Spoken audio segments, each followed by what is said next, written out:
हर हर महादेव। प्रिय दर्शकों, ओम नमः शिवाय। श्रावण का मास चल रहा है, पुरुषोत्तम मास भी है। आप सभी भक्ति भाव में लीन होंगे और इसी बीच मैं उपस्थित हूँ, आचार्य मुक्ति भुरतेल।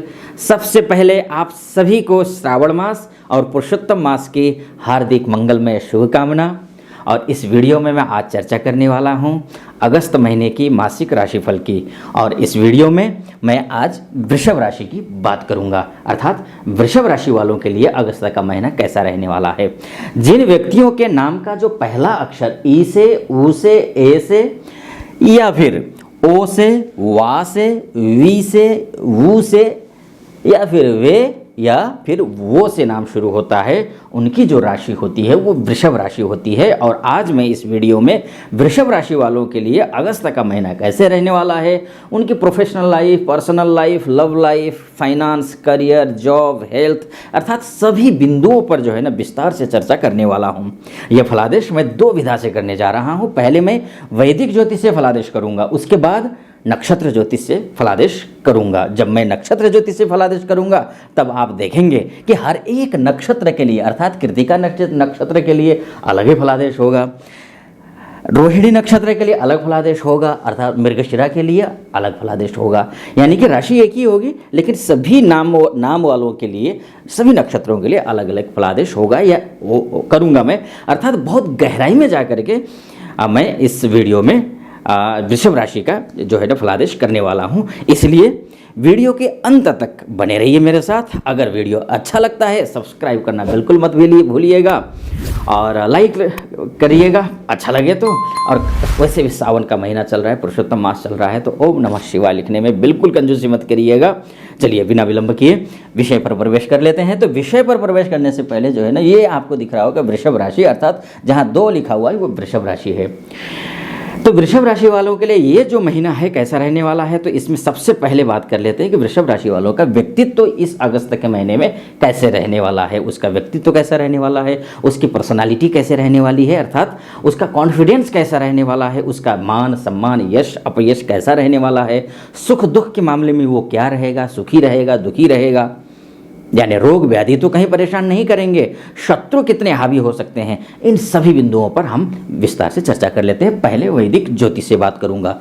वृषभ राशि वालों का स्वामी जो होता है वो शुक्र होते हैं। शुक्र महाराज जो है, देखिए यहाँ पर अभी केंद्र में बैठे हुए हैं, जो कि 7 अगस्त तक केंद्र में रहेंगे। 7 अगस्त के बाद ये वक्री, ऑलरेडी वक्री चल रहे हैं, जैसे अगस्त महीने में वक्री होते हुए ही प्रवेश करेंगे शुक्र।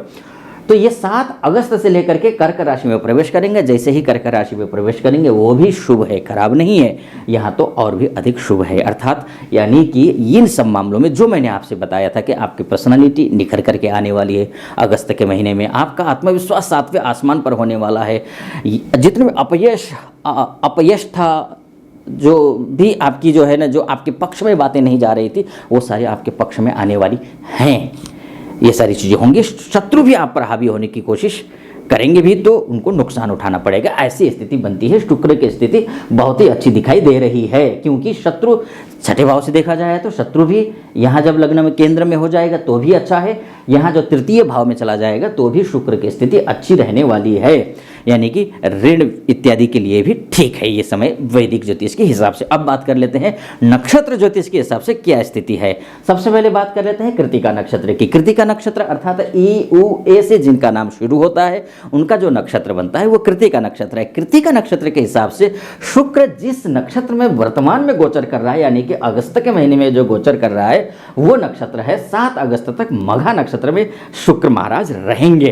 अर्थात आप स्क्रीन पर भी देख रहे होंगे 7 अगस्त तक शुक्र मघा नक्षत्र में है, जो कि मघा नक्षत्र के हिसाब से आपके जन्म नक्षत्र से जो शुक्र का जो गोचर का नक्षत्र है वो नक्षत्र बनता है 8वां जो तारा होता है नक्षत्र ज्योतिष के हिसाब से, नवतारा जिसे कहते हैं, नवतारा के हिसाब से वो मित्र तारा है। मित्र तारा के हिसाब से समय शुभ है, यानी कि 7 तारीख तक का जो समय है ये ई, उ, ए वाले के लिए अत्यंत शुभ है, मित्र है, उसका खुशी का माहौल बना रहेगा। किंतु अब यहाँ नक्षत्र, मैंने आपसे पहले ही कहा था कि हर एक नक्षत्र का अलग अलग फलादेश करूंगा।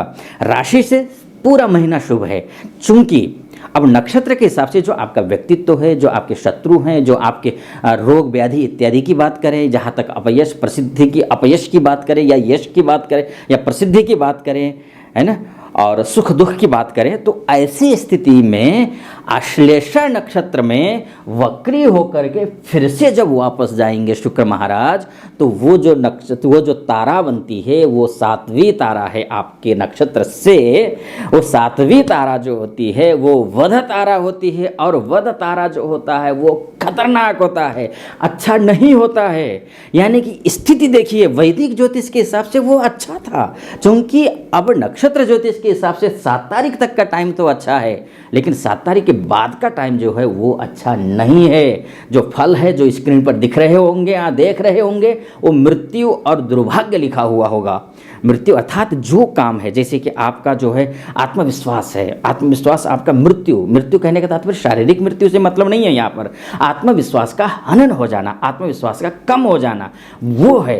आत्मविश्वास जब कम होगा तो स्वाभाविक है कि जो कार्य करने जाएंगे उस कार्य में आपको सफलता नहीं मिलेगी, तो दुर्भाग्य साथ आया, आपके साथ आया। तो ये स्थिति बनाती है 7 तारीख के बाद की स्थिति, यानी कि 7 तारीख के बाद अच्छी स्थिति नहीं है। और एक बात और मैं यहाँ पर कहना चाहूँगा, अक्सर ये होता है कि राशिफल के हिसाब से कई लोग ये भी शिकायत करते हैं कि सटीक तो बैठा नहीं। तो उसमें मैं एक बात डिस्क्लेमर दे देना चाहूँगा आपको कि अगर आप वृषभ राशि वाले हैं और आपका शुक्र अगर अच्छा नहीं है, मान के चलिए शुक्र आपका अस्त है, शुक्र आपका निर्बल है, शुक्र आपका शत्रु ग्रह से द्वारा दृष्ट है, शत्रु राशि में जाकर के बैठा हुआ है, या फिर जो है पापकर्तरी में फंसा हुआ है, यानी कि किसी भी सड़बल में कमज़ोर है, यानी कि किसी भी लिहाज से अगर आपका शुक्र कमज़ोर है, तो जो मैं फलादेश कर रहा हूँ उस फलादेश का 100% सटीक फलादेश आप पर नहीं घटने वाला है। इसलिए अगर ऐसा होता है, क्योंकि इससे ज़्यादा गहराई में जाकर के YouTube की दुनिया में कोई भी फलादेश नहीं करेगा, चाहे आप कितनी ही वीडियो देख लेना, नक्षत्र ज्योतिष के हिसाब से और वैदिक ज्योतिष के हिसाब से नहीं करेंगे। अगर ये बात आपको सटीक नहीं बैठ रही है तो ये समझ लीजिए कि आपका शुक्र कमज़ोर है। शुक्र कमज़ोर होने से उसका जो बराबर फल मिलना होता है वो नहीं मिलता है। इसलिए आपको करना क्या है, दुर्गा जी की पूजा करनी है, माँ भगवती की उपासना करनी है, या फिर ओम ऐं ह्रीं क्लीं चामुंडायै विच्चे इस मंत्र का जप करना है। अगर करेंगे, आप सब्सक्राइब कीजिएगा इसको, अगले महीने ये मंत्र का जप करिए। अगले महीने फिर से जब मैं वीडियो लेकर के आऊँगा, वृषभ राशि का फलादेश लेकर के आऊँगा, तब आप पाएंगे कि जो मैं बोलूँगा वो घटित आपके साथ घटना घटेगी। यानी कि आपके लिए अच्छा बोलूँगा अच्छा ही होगा, बुरा बोलूँगा बुरा ही होगा। ईश्वर करे किसी के लिए ना बुरा ना हो, लेकिन हाँ समय अगर प्रतिकूल है तो वो बोलूँगा तो आपको संभलने का मौका मिल जाएगा। खैर, ज़्यादा बात यहाँ पर मैं नहीं लंबी नहीं करूँगा। तो इनके लिए कृतिका नक्षत्र वालों के लिए जो स्थिति बनती है, ये जो है ये 7 तारीख के बाद स्थिति अच्छी नहीं है। लेकिन अब आते हैं रोहिणी नक्षत्र में, कि रोहिणी नक्षत्र वालों के लिए नक्षत्र ज्योतिष के हिसाब से जो अगस्त का महीना है वो कैसा रहने वाला है। तो आपके नक्षत्र से, यानी कि रोहिणी नक्षत्र, जिनका जन्म होता है ओ वा वी वु, यानी कि जिनका नाम अक्षर है ओ से जिनका नाम शुरू होता है, या वा से या वी से या वु से नाम शुरू होता है, उनके लिए क्या स्थिति है कि वध तारा है, यानी कि 7वीं तारा है 7 तारीख तक। यानी कि देख लिए उल्टा हो गया मामला। यहाँ पर कृतिका नक्षत्र के लिए क्या था, 7 तारीख तक अत्यंत शुभ, लेकिन रोहिणी नक्षत्र के लिए 7 तारीख तक की स्थिति खराब है। अब राशि एक ही है, यही गहराई में आपको बता रहा था कि आपको YouTube की दुनिया में नहीं देखने को मिलेगी इतनी गहराई में जाकर के कुंडली। तो इसलिए चैनल को सब्सक्राइब करना, लाइक करना और कमेंट करना तो कृपा करके मत भूलिएगा। बहुत काम का वीडियो बना करके बहुत डीप जा करके कुंडली का विश्लेषण करने वाला हूँ मैं।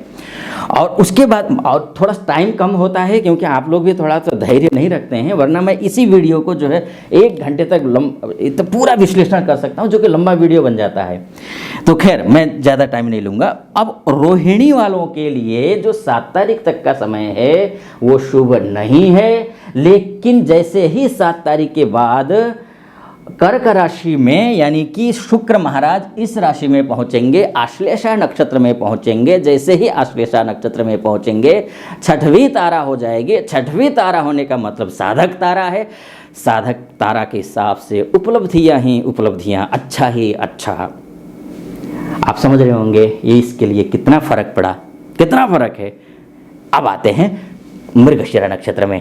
अब मृगशिरा नक्षत्र के लिए वे और वो से जिनका नाम शुरू होता है उनकी बात कर लेते हैं। तो उनके हिसाब से भी 7 तारीख तक का समय शुभ है, यानी कि साधक तारा है, शुभ है, उपलब्धियां, यानी कि हर एक चीज़ में। अगर स्वास्थ्य खराब है आपका स्वास्थ्य अच्छा हो जाएगा, व्यक्तित्व में निखार लाना है तो आपके जो पर्सनालिटी डेवलपमेंट जिसको बोलते हैं कि आपसे लोग प्रभावित हों तो वो प्रभावित करने में आप सफल रहेंगे। आपका कॉन्फिडेंस बढ़ने वाला है। कब तक? 7 तारीख तक बढ़ने वाला है ना। साधक नक्षत्र है। उसके बाद जैसे ही अश्लेषा नक्षत्र में शुक्र का प्रवेश होगा, प्रत्येरी नक्षत्र, प्रत्येरी तारा में आ जाएगा। 5वीं तारा है। 5वीं तारा का मतलब बाधक, यानी कि ठीक नहीं है, यानी कि 7 तारीख के बाद इनकी भी हालात ठीक नहीं हैं। तो नहीं है कहने का तात्पर्य यह है कि आपको शुक्र की पूजा करनी है, माँ भगवती की शरण में जाना है, इसको शुभ बनाना है।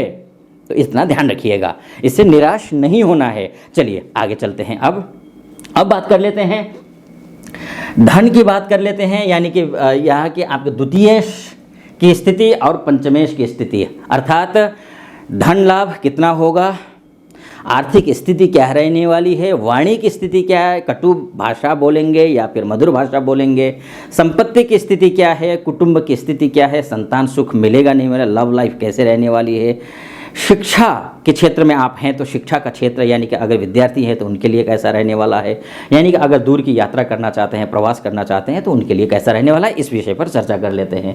बुध की स्थिति बहुत अच्छी दिखाई दे रही है, शुक्र के साथ में यहीं पर बैठे हुए हैं, केंद्र में बैठे हुए हैं। द्वितीयेश होकर के केंद्र में बैठना शुभ माना गया है। पंचमेश होकर के भी केंद्र में बैठना, त्रिकोणेश होकर के केंद्र में बैठता है वो भी शुभ माना जाता है। राजयोग कहते हैं उसको, राजयोग कारक हो जाता है, यानी कि ये स्थिति ठीक दिखाई दे रही है। बुध की वैदिक ज्योतिष के हिसाब से खराब स्थिति यहाँ भी नहीं है। अब बात कर लेते हैं नक्षत्र ज्योतिष के हिसाब से क्या स्थिति बनती है। तो सबसे पहले बात कर लेते हैं बुध आपके नक्षत्र से यानी कि पहले कृतिका की ही बात कर लेते हैं।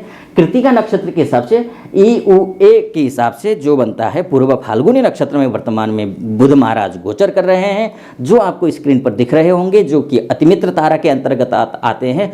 अतिमित्र तारा अर्थात अत्यंत शुभ है। कब तक? 19 तारीख तक सुबह 7:22 तक शुभ है। उसके बाद जाकर के फिर जैसे ही बुध उत्तरा फाल्गुनी नक्षत्र में प्रवेश करेंगे, जन्म तारा हो जाएगा। जन्म तारा के हिसाब से सामान्य से ज़्यादा बेहतर दिखाई दे रहा है।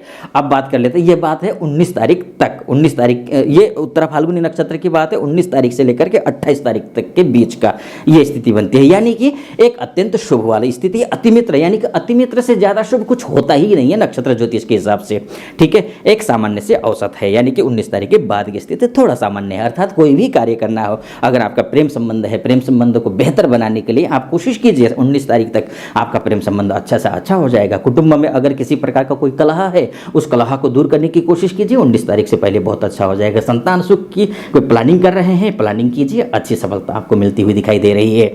आर्थिक स्थिति को और बेहतर बनाना चाहते हैं तो 19 तारीख से पहले आप बनाने की कोशिश कीजिए, आपको निश्चित रूप से वो सफलता मिलेगी। फिर से बोलूँगा, शुक्र की उपासना करना मत भूलिएगा। शुक्र की उपासना इसलिए करना है क्योंकि शुक्र अगर मजबूत नहीं होगा तो ये जो मैं बता रहा हूँ वो बहुत सटीक बैठेगा नहीं। अगर मजबूत है तो 100% सटीक बैठने वाला है ये। अब बात कर लेते हैं रोहिणी नक्षत्र की। तो रोहिणी नक्षत्र वालों के लिए जो है स्थिति, जिनका नाम ओ वा वीभू से शुरू होता है, उनका रोहिणी नक्षत्र बनता है। तो रोहिणी नक्षत्र वालों के लिए जो तारा बनता है, बुध का जो तारा है, तो वो है मित्र तारा है, यानी कि शुभ है। कब तक? 19 तारीख तक। 19 तारीख के बाद जैसे ही उत्तरा फाल्गुनी नक्षत्र में प्रवेश करेगा बुध, वैसे और भी ज़्यादा अच्छा हो जाएगा, यानी कि इनके लिए पूरा महीना बेहतर, उसके बाद 19 तारीख के बाद और भी ज़्यादा बेहतर दिखाई दे रहा है। इसके किस मामले में? लव लाइफ में, आर्थिक स्थिति, धन के लिए, कुटुंब के लिए, संतान सुख के लिए, सुख प्रेम के लिए, जो आप स्क्रीन पर देख रहे होंगे। अब आते हैं मृगशिरा नक्षत्र पर। तो मृगशिरा नक्षत्र वालों के लिए कैसा रहने वाला है? तो देखिए, पूर्व फाल्गुनी नक्षत्र में ऑलरेडी बुध महाराज गोचर कर ही रहे हैं, तो इनके लिए वध तारा बनता है। वध तारा के हिसाब से अच्छा नहीं है, इनके लिए बहुत अच्छा था, पूरा महीना अच्छा था रोहिणी वालों के लिए, लेकिन मृगशिरा वालों के लिए अच्छा नहीं है, यानी कि 19 तारीख तक आपको सावधान रहना है। यहाँ निराशाजनक बात है ये, वे वो से जिनका नाम शुरू होता है, जैसे कि वेंकटेश नाम होगा वैसे, इनके लिए शुभ नहीं है, ध्यान रखना है। विशेष पूजा करनी है दुर्गा जी की। तो उसके बाद लेकिन उत्तरा फाल्गुनी नक्षत्र में जैसे ही 19 तारीख से प्रवेश करेंगे वैसे ही सब कुछ ठीक हो जाएगा, शुभ ही शुभ होना शुरू हो जाएगा। उपर्युक्त बातों को, उपर्युक्त जो बिंदु हैं जो मैंने लिखा हुआ है स्क्रीन पर दिख रहा होगा, उन सारी चीज़ों में आपकी वृद्धि होगी। चलिए अब बात कर लेते हैं, आगे बढ़ते हैं। अब माता सुख की बात कर लेते हैं। मातृ सुख कैसी रहने वाली है, शांति, ग्रह सुख कैसा रहने वाला है, ग्रह कलेश तो नहीं होगा घर में। भूमि की बात कर लेते हैं, ज़मीन जायदाद की बातें कर लेते हैं। कहीं से आपने ज़मीन ली हुई है, फंसा हुआ है, क्या होगा क्या नहीं होगा, असमंजस की स्थिति बनी हुई है, मन अशांत रहता है। वाहन का जो है ना सुख है या नहीं है इस महीने, और या फिर सम्मान मिलेगा नहीं मिलेगा, इन सारी बातों को देख लेते हैं। ये हम चतुर्थ भाव से देखेंगे। चतुर्थ भाव का जो स्वामी है वो सूर्य है। सूर्य आपको 17 तारीख तक यहाँ पर है, 17 यानी कि कर्क राशि में है, जो कि तृतीयस्थ सूर्य अच्छा माना गया है। उसके बाद अपनी ही राशि में आ जाएंगे तो और भी अच्छा हो जाएगा वैदिक ज्योतिष के हिसाब से, यानी कि आपके लिए ये सारी चीज़ें ठीक है। अब बात कर लेते हैं नक्षत्र राशि के हिसाब से, नक्षत्र ज्योतिष के हिसाब से। तो सबसे पहले कृतिका नक्षत्र वालों के लिए जो तारा बनता है वो वध तारा है। कब तक है? 17 अगस्त तक है वध तारा। खराब स्थिति, देखिए मैंने बोला था ना आपसे, फिर से बोल रहा हूँ मैं, गहराई में जाना जरूरी है, गहराई में जाइए। 17 अगस्त तक की स्थिति बनती है वो अच्छी नहीं है। वैदिक ज्योतिष से अच्छी थी स्थिति, लेकिन नक्षत्र ज्योतिष से अच्छी नहीं है। सूर्य को जल चढ़ाइए, ठीक है, सूर्य को जल चढ़ाएंगे निश्चित रूप से अच्छा हो जाएगा सब चीज़ में। अगर कहीं मातृ सुख है, माता जी की तबीयत खराब रहती हो तो ध्यान दीजिए, खासकर सूर्य को, माता जी को भी कहिए सूर्य का दर्शन करें, आप भी सूर्य का दर्शन करें। घर में शांति बनाए रखने के लिए जो भी संभव हो सके पूजा पाठ इत्यादि करिए, खुद को भी शांत रखिए। वाहन खरीदने की कोशिश कर रहे हैं तो वाहन खरीदने में भी बहुत जल्दबाजी मत करिए, 17 तारीख के बाद खरीद सकते हैं। जब सूर्य मघा नक्षत्र में प्रवेश करेंगे, सिंह राशि में प्रवेश करेंगे, उसके बाद जाकर के, क्योंकि तारा बनती है मित्र तारा है जो कि बहुत शुभ है।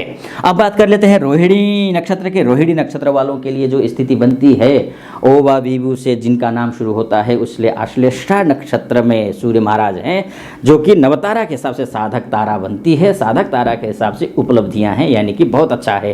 ये देखिए यहाँ पर देखिए, कृतिका के लिए खराब था 17 तारीख तक, लेकिन इनके लिए बहुत अच्छा दिखाई दे रहा है साधक। लेकिन 17 तारीख के बाद जैसे ही सूर्य मघा नक्षत्र में प्रवेश करेंगे इनके लिए खराब है, बड़ी समस्या है। यहाँ पर देखिए इनके लिए उल्टा होगा, मतलब जो है 17 तारीख तक इनका जो है स्थितियाँ खराब थी, 17 तारीख के बाद स्थिति अच्छी थी। इनकी 17 तारीख तक की स्थिति अच्छी है, लेकिन 17 तारीख के बाद की स्थिति अच्छी नहीं है। किस मामले में नहीं है? आप ऊपर स्क्रीन पर दिया हुआ है टॉप पे, माता सुख शांति ये दिया हुआ, इन मामलों में ठीक नहीं होगा। सूर्य को जल चढ़ाइए, ठीक हो जाएगा। अब बात कर लेते हैं मृगशिरा नक्षत्र की। तो मृगशिरा नक्षत्र वालों के लिए भी जो है तारा बनती है वो प्रत्येरी तारा है। प्रत्येरी तारा के हिसाब से बाधाएं उत्पन्न होती हैं, यानी कि कब तक? 17 तारीख तक मृगशिरा नक्षत्र वालों के लिए भी समय अच्छा नहीं है। मघा नक्षत्र में जैसे ये सूर्य गोचर करेंगे फिर साधक तारा हो जाएगा। साधक तारा के हिसाब से शुभ ही शुभ, अच्छा ही अच्छा उपलब्धियां प्राप्त होंगी, यानी कि हर एक प्रकार की सुख सुविधाएं आपको मिलनी शुरू हो जाएंगी। अब बात कर लेते हैं आगे की। आगे बात कर लेते हैं हम क्या कुछ रहने वाला है। अब मंगल की बात कर लेते हैं। मंगल महाराज यानी कि जो है ना सप्तमेश, यहाँ से जो है ना पति पत्नी का सुख कैसा रहने वाला है, वैवाहिक सुख है नहीं है, विवाह तय होगा नहीं होगा, कहीं लड़का देख रहे हैं, वर वधू देख रहे हैं एक दूसरे को, तो वहाँ पर सफलता मिलेगी नहीं मिलेगी। कोर्ट कचहरी का मामला कैसा है ये भी देख लेते हैं, कोर्ट कचहरी का मामला। उसके बाद पार्टनरशिप, बिजनेस में अगर पार्टनरशिप करते हैं तो वो पार्टनरशिप कैसे रहने वाली है ये भी देख लेते हैं। किसी के प्रति अगर आपका आकर्षण है वो आकर्षण क्या जायज़ है, क्या सफलता मिलेगी उसमें, ये भी देख लेते हैं। कर्ज से मुक्ति के योग है कि नहीं है, यहाँ भी मंगल महाराज जो है ना ये द्वादशेश भी तो हैं, तो कर्ज से मुक्ति मिलेगी नहीं मिलेगी ये भी देख लेते हैं। कोई बिजनेस कर रहे हैं या फिर कहीं पैसा लगा रहे हैं तो वहाँ पर कहीं नुकसान तो नहीं है, इस बात का भी देख लेते हैं। कहीं आप स्वयं ही अनैतिक होकर के जो है नुकसान तो नहीं कर लेंगे, ये भी देख लेते हैं इस भाव में।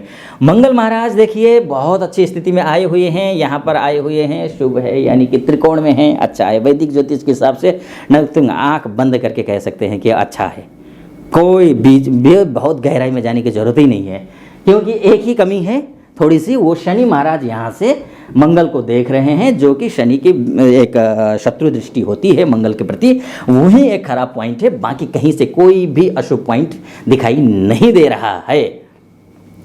ये बल्कि बृहस्पति महाराज की यहाँ पर जो है ना दृष्टि और बनी हुई है, राहु की भी दृष्टि बनती है, लेकिन बृहस्पति की दृष्टि प्रबल दृष्टि है अगस्त के महीने में, तो शुभ है यानी कि वैदिक ज्योतिष के हिसाब से। आते हैं अब नक्षत्र ज्योतिष क्या कहता है ये जान लेते हैं। अब नक्षत्र ज्योतिष के हिसाब से जो मंगल महाराज हैं पूर्व फाल्गुनी नक्षत्र में वर्तमान में गोचर कर रहे हैं यानी कि अगस्त के महीने में, तो उस हिसाब से जो कृतिका नक्षत्र वालों के लिए जो तारा बनता है वो तारा है अतिमित्र तारा। कब तक? 13 अगस्त तक, यानी कि अत्यंत शुभ है 13 अगस्त तक। उसके बाद जा करके यानी कि हर एक चीज़ में अच्छी सफलता आपको मिलेगी। पति पत्नी के बीच रिश्ते अच्छे हो जाएंगे, दाम्पत्य जीवन अच्छा हो जाएगा, विवाह में कहीं बातचीत चल रही है उसमें सफलता मिल सकती है। ये सारी चीज़ें आपको मिलेंगी जो आप ऊपर देख सकते हैं। कौन कौन से पॉइंट है मैंने लिख दिया है वो। अब आते हैं 13 अगस्त के बाद की स्थिति क्या है, तो जन्म तारा बनता है जो कि सामान्य से थोड़ा ऊपर है, यानी कि कोशिश कीजिएगा कोई भी कार्य हो 13 अगस्त से पहले करने की कोशिश कीजिएगा। उसके बाद आते हैं ये रोहिणी नक्षत्र पर आते हैं, तो रोहिणी नक्षत्र वालों के लिए जिनका नाम अक्षर ओ वा विभू से शुरू होता है उनका रोहिणी नक्षत्र है। पूर्व फाल्गुनी नक्षत्र में वर्तमान में गोचर कर रहे हैं, तो सीधी सी बात है मित्र तारा है। मित्र तारा के हिसाब से जो योग बनता है शुभ योग है, यानी कि शुभ है 13 तारीख तक शुभ है, लेकिन 13 तारीख के बाद की जो स्थिति है वो और भी ज़्यादा शुभ है। अर्थात 13 तारीख से लेकर अतिमित्र तारा बनता है जो कि हर एक कार्य में आपको सफलता मिलती हुई दिखाई दे रही है। अब मृगशिरा नक्षत्र की बात कर लेते हैं, तो मृगशिरा नक्षत्र की जहाँ तक बात है तो पहला 13 दिन अच्छा नहीं है महाशय, ध्यान रखिए। वे मृगशिरा नक्षत्र वालों वे और वो से जिनका नाम शुरू होता है इनके लिए चंगा था, चंगा सी लेकिन इनके लिए अच्छा नहीं है। मैं हंस नहीं रहा हूँ प्रभु अचानक वैसे, लेकिन बहुत खराब भी नहीं है, ध्यान रखिएगा। यहाँ पर वध तारा बनता है तो ये 13 तारीख है, 13 तारीख है। 13 तारीख तक कोई भी बड़ा कोई डील करना हो, कोई कुछ काम करना हो तो उसको थोड़ा टालने की कोशिश कीजिए, लेकिन 13 तारीख के बाद जैसे उत्तर फाल्गुनी नक्षत्र में मंगल महाराज पहुंच जाएंगे, शुभ हो जाएगा, अच्छा हो जाएगा, क्योंकि मित्र तारा है तो मित्र तारा हो जाएगा, यानी कि अच्छा हो जाएगा। पार्टनरशिप हो, दाम्पत्य जीवन हो, सब कुछ के लिए ठीक हो जाएगा। चलिए अब आगे बढ़ते हैं। अगर किसी प्रकार की कोई इसमें दिक्कत होती है तो मंगल की पूजा कर लेना आप सभी, है ना। अगर मान के चलिए अभी जो मैंने बताया आपको कोर्ट कचहरी का मामला हो, सब में कोई दिक्कत है तो हनुमान जी की पूजा कर लेना, ठीक हो जाएगा। आगे बढ़ते हैं। अब बात कर लेते हैं भाई आपका सब कुछ तो ठीक है, ये चीज़ें मिलेंगी, लेकिन मिलेंगी कितने प्रतिशत? हो सकता है 5% मिल रहा हो सकता है 10%, हो सकता है 90%, कितना प्रतिशत मिल रहा है? इसके लिए भाग्य मजबूत होना जरूरी है। भाग्य कैसा है आपका ये देख लेते हैं। तो आपका शनि महाराज केंद्र में विराजमान है, वैदिक ज्योतिष के हिसाब से शुभ ही शुभ है। नवमेश होकर के दशम में बैठना यानी कि केंद्र में बैठना, राजयोग कारक है, अपने ही घर में बैठे हुए हैं, मूल त्रिकोण में बैठे हुए हैं, भरणी नक्षत्र के बैठे हुए हैं, द्वितीय चरण तृतीय चरण से द्वितीय चरण में जाने वाले हैं, यानी कि शुभ है।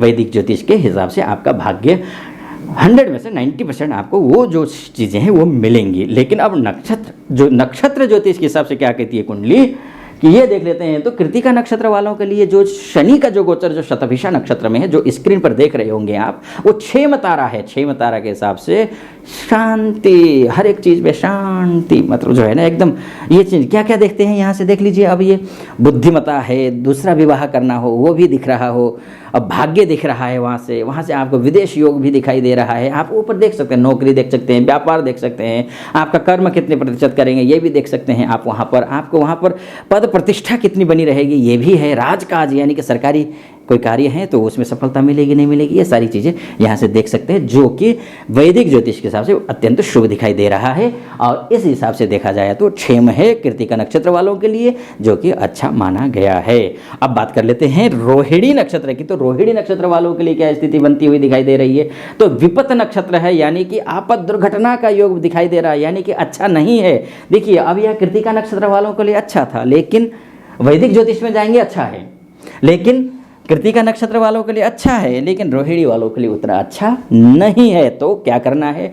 शनि महाराज की पूजा करनी है, उसके बाद जाकर के सब कुछ ठीक हो जाएगा। अब आगे बढ़ते हैं मृगशिरा नक्षत्र के।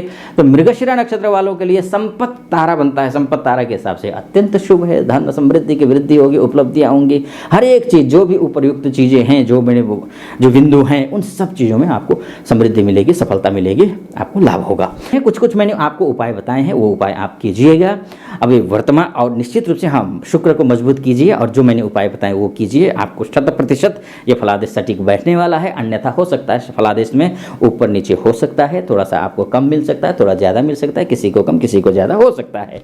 चलिए इस बात को यहीं पर मैं जो है ना विराम देता हूँ इस वीडियो को। यहीं पर समाप्त करता हूँ। आपको कैसा लगा वीडियो, सब्सक्राइब करना मत भूलिएगा, कमेंट करके बताना बिल्कुल मत भूलिएगा। ओम नमः शिवाय ही लिख दीजिए। पुरुषोत्तम मास चल रहे हैं, विष्णु भगवान का नाम ले लीजिए, पुण्य ही मिलेगा आपको, ठीक है। और लाइक करना बिल्कुल मत भूलिएगा। पिछली वीडियो में भी आपका बहुत अच्छा सहयोग मिला था और आशा करता हूँ इस वीडियो में भी आपका सहयोग मिलेगा। वर्तमान अभी फ़िलहाल आपके लिए ओम नमः शिवाय।